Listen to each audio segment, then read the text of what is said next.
Greetings, everyone, and welcome to Board Game Dads, a channel where we talk about the parallels between board gaming and parenting. Sometimes. Most of the time, we just talk about board games. And with me is a fellow board game dad, my childhood friend, Eric. Eric, how are you doing this fine evening?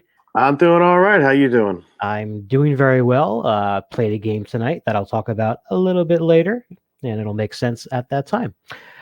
Well, if you're not familiar with us, folks, we are basically focusing on some random and not so random holidays throughout the year and talking about some board games that sort of fit with that particular theme. Today, our focus is on a probably lesser known day. I had to look it up. That is on March 16th, and that is National Panda Day. So, when we think of pandas, we normally think of the giant panda, which is the black and white one. There are a couple of other variations. There's one, I forget what it's called. It's about as big as the giant panda, but it's more light brown and white as opposed to black and white. And then there's the red pandas, which I believe are significantly smaller, right?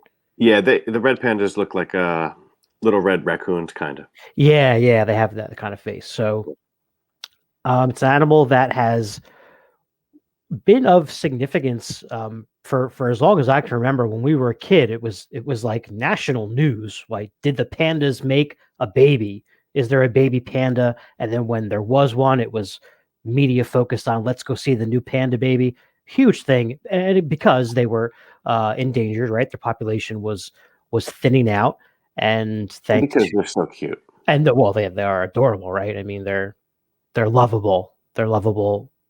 A lot of people's favorite animal, I would venture to say, for sure. I would agree with that. What's your favorite animal, by the way? I love sharks. But if we're going to talk cute, adorable animal, I'll probably, outside of my dog, I'm going to go with chipmunks. Chipmunks are pretty cute. Yeah? They can be a little bit of a pest from time to time, though. Don't believe everything Disney tells you. No, man. I've seen these guys with the My Cherry tomatoes in their mouths, and then I find them in the garden with like one tiny bite taken out, and the rest of the tomatoes just they're ruined. Terrible. Anyway, we're off track again. What's your favorite animal? I mean, again, okay. not to copy you, but that's that's really been What's that your favorite cute and adorable animal?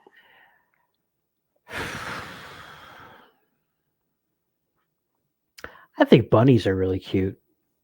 Okay. It was always fun to see a bunny in the yard when I was little. I was convinced I was going to be able to catch one somehow.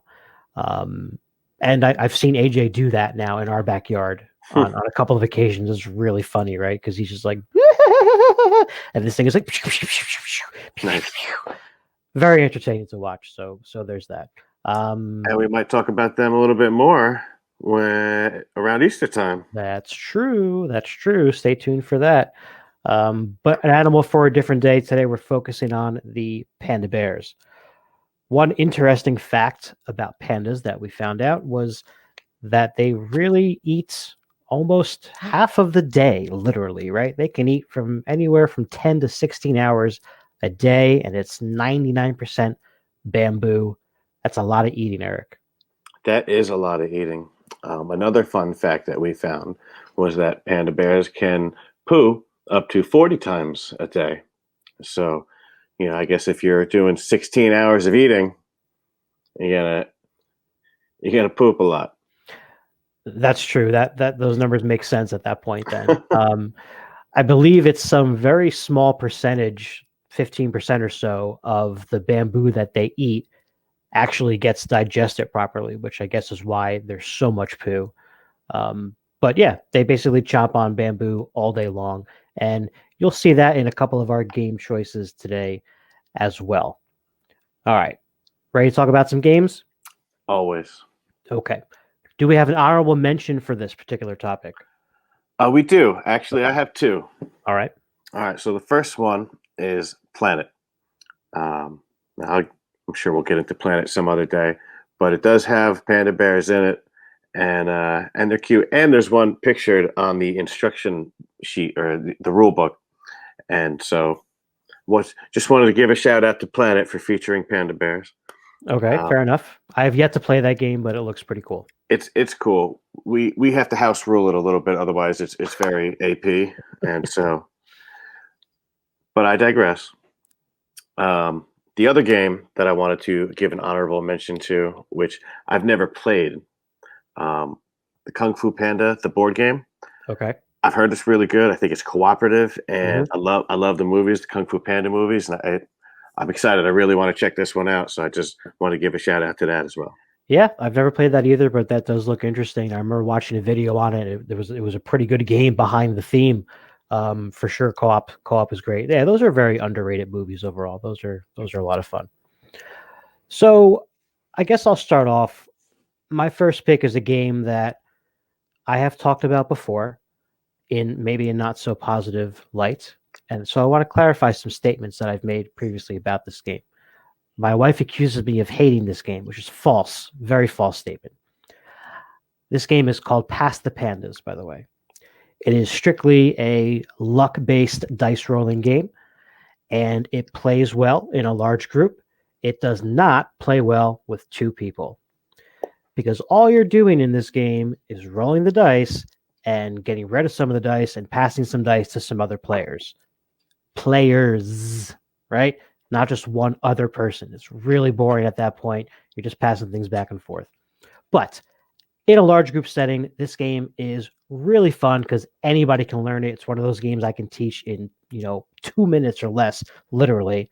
There's only 3 different symbols on these dice. You're trying, by the way, to get rid of all of your dice. That's how you win. First person to do that wins. And so on the dice, there are some symbols that are a water droplet, which immediately discards that dice from the game. So those are kind of the best things to get. There's also pandas. If you roll the panda icon, however many of those pandas you rolled, you pass them, hence the name, to the other players, and you can divvy that up any way you want. You give them all to one person or split them up. The third symbol is a bamboo. So if you roll bamboo, however many bamboo you roll, let's say it's 2, that is then a challenge that the player after you has to meet. So if there's 2 bamboo that I rolled and you're next, you're going to roll all of your dice. And if you don't get 2 bamboo, you're going to take those dice from me.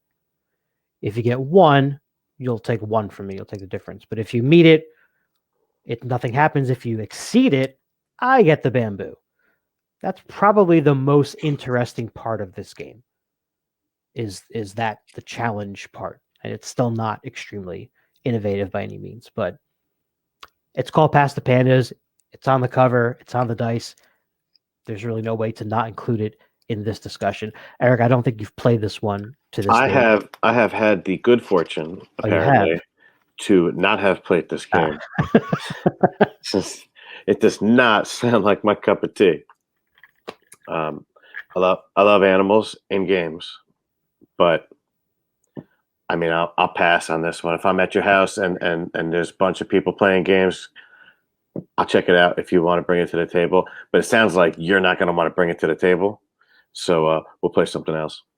Yeah, it's definitely a quick filler. I do enjoy when I'm playing with, say, my family, like my sister-in-law and brother-in-law, like their daughters or something. It's easy to take that out and just play a few times, and you can play a bunch of rounds because it's super fast. I've also introduced it to some students when I used to do a board game club, and it went over well there as well. Just so easy. All right, so that's my first so pick. Eric, what's your first game? So my first game that I want to talk about was called Animals on Board. Mm.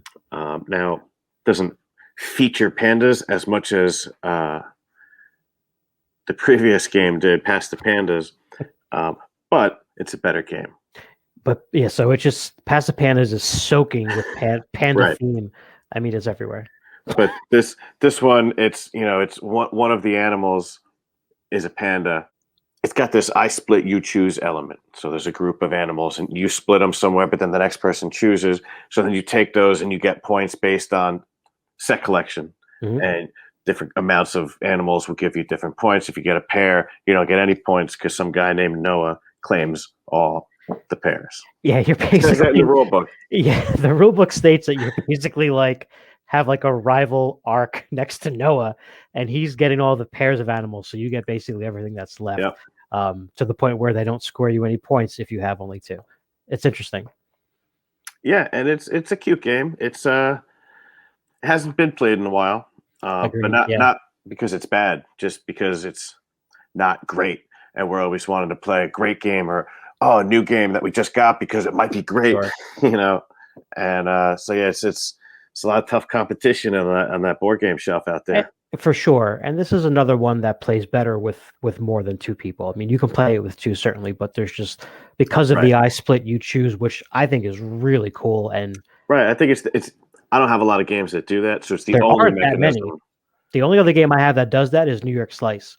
But it's cool. I like that. So with Right. more than two players, there's much more decision making going on. Your splits are a little more strategic as well with multiple players. But yeah, I have this game too.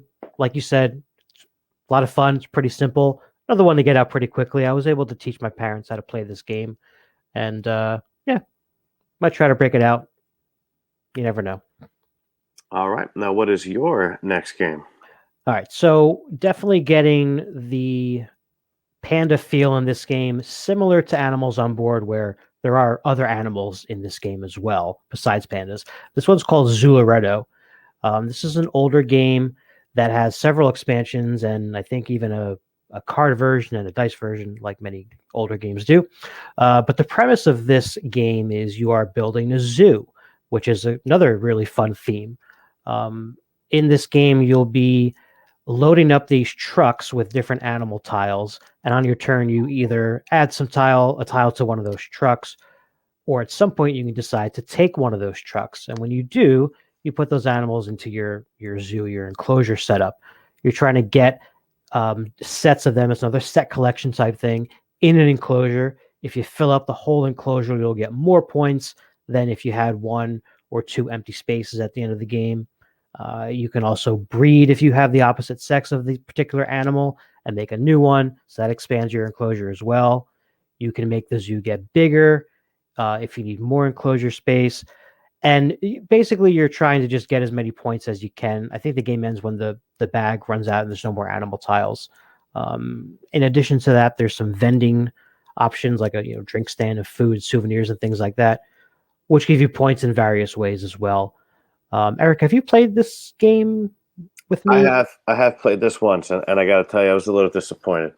I went into it expecting there to be a lot of animals like at a zoo, Yeah, rather than there are 8 animals featured in the game. and you're They're really only going to cool, focus on a couple of them in your particular zoo to get the most points. right? And I thought it was going to be more about a lot of different animals, different types of animals, as opposed to it's just these few animals here and you collect them.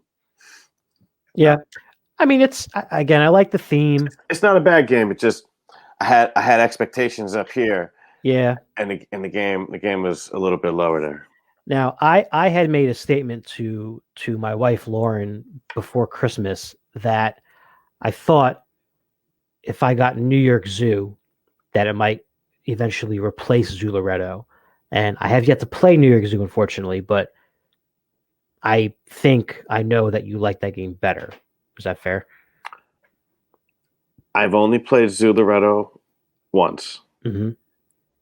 and I don't really want to base like an opinion fully on a game that I've only played once. Um, but yeah, I like this one better. New York Zoo. It's got better looking meeples. Plus, it's got the polyomino shapes. We're not talking about that because it doesn't have panda bears. Right. But yeah, that's a Right. great game. You got to play Gotcha. that. Yeah, I do. I do. It's on my to-do list over there, along with The Little Flower Shop, The Shining, and Mariposas, and Marvel Villainous, and a couple other things. Lots to play, but going back to Zulareto, yeah, it doesn't get to the table very often. I recently, I think, even took it out to set up, maybe to play with Lauren. And there was some wonky thing about two players, and I was like, nah, I don't even. In there. I just want to play. Then I'll play a game I know plays well with two players instead of venturing into this, now. But it does have a panda on the cover, and there's that. Yeah. All right, Eric, what's next? My final game, or I guess our final game that we're going to talk about featuring pandas is Takanoko.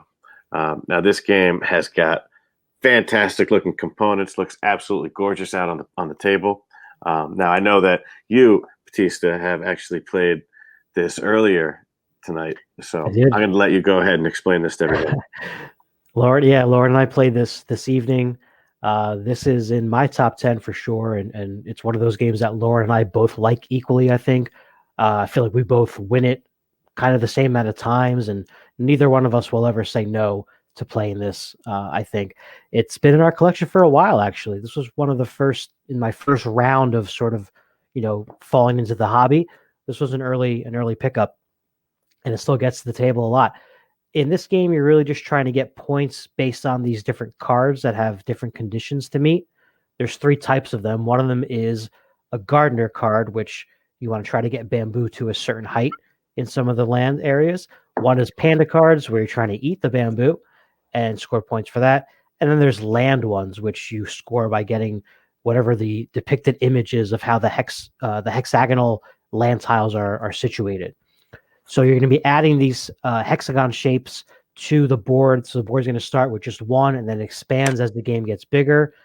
You move the gardener and make these gorgeous looking wooden bamboo stacks grow. You move the panda there and eat some of the bamboo, and you always roll the weather die first, which I know Eric is one of your favorite parts of this game because it starts you I, off with sort of a random bonus. right. It's such a fun thing to do. It's you roll this die and it's whatever comes up, it's positive, right? It's not like there's a negative to it. Yeah, Now there is a useless side sometimes. Usually, it's the cloud is the useless side, which gives you one of those tokens. right. But otherwise, most of the time, I love the die rolling. But again, all luck. If I'm playing against my wife, and every time she rolls, she gets three actions, and every time I roll, I get another token. I'm just like, oh my god. That Eric makes the cloudy face like on the kids like weather station thing like But basically in this game you have five different actions to choose from, and you get to do two of them every turn. One of the actions is you can draw some of those hexagon shaped land tiles to place and expand the board, the garden.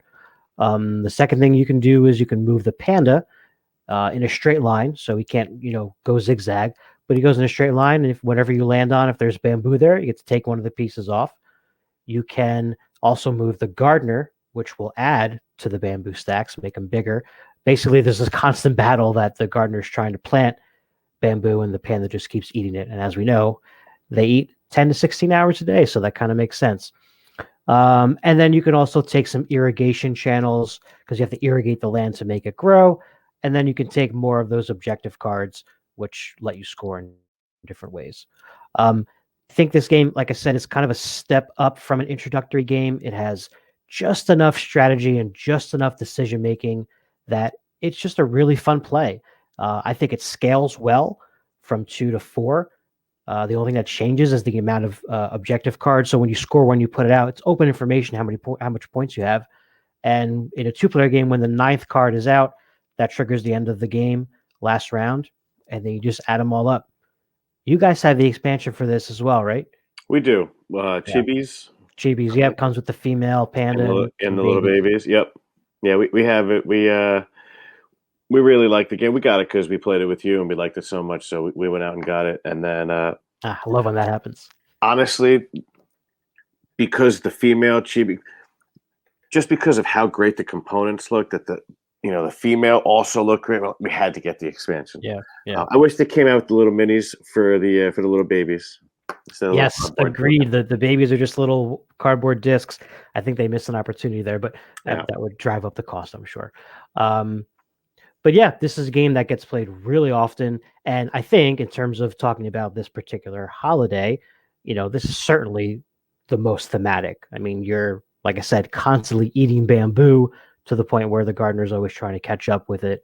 Anything else you want to add about this particular game? no, not really. Cool. Well, we're looking forward to getting some games to the table with some more pandas soon. And if you folks happen to know any games that we did not mention that feature pandas in any way, shape, or form, let us know. Maybe we'll check them out. All right, that's it for now, guys. Thanks for watching. Again, this is Eric. I'm Anthony. We're the Board Game Dads. Check out Eric over on the Meeples Republic, and we'll see you next time. Have a happy National Panda Day.